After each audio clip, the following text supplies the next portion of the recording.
সালমান শাহর এই ইস্যুগুলো নিয়ে বারবারই আসে। শাবনূর তার সর্বাধিক ছবির নায়িকা এবং দুটো বিষয়ে বারবার একটু বিতর্কের মধ্যে পড়েছে। একটি ইন্টারভিউতে বলেছে যে তাকে বোন ডাকতো, পরবর্তীতে আমার এই রুমে ডন সেটিকে খুবই ডিনাই করেছে, যে খুব হাস্যকর ভাবে ডন নিজে বলেছে যে এটা তো হতে পারে না, তাদের ভেতরে অবশ্যই প্রেম ছিল, বোন ডাকবে কেন। তো এই যে অনস্ক্রিন মিথ্যাচার বা ধোঁয়াশা, কোনটা মিথ্যা কোনটা সত্য তো আমরা জানি না। শাবনূর সম্পর্কে তোমার মূল্যায়ন কি এই সালমান শাহকে? শাবনূর একজন নায়িকা এবং মৌসুমীর সাথে যখন জুটি ভেঙে গেছে, মৌসুমীর সাথে অভিনয় করবে না, তখন কিন্তু সালমান শাহ শাবনূরকে বেছে নিয়েছেন এবং তার সাথে একের পর এক সুপার ডুপার হিট সিনেমা উপহার দিয়েছেন। তো একটা জুটি যেহেতু দাঁড়াইছে, সেই জুটি নিয়ে তো ধরেন অনেক ধরনের গসিপ গুজব থাকবেই, এবং তখনও এটা ছিল।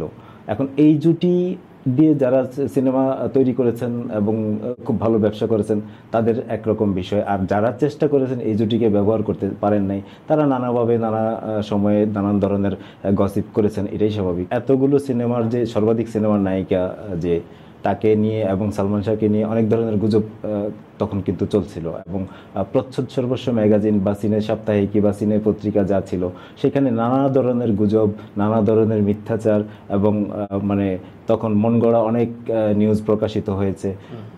এটা আসলে কেন, কে বা কারা করেছে তারা ভালো জানে।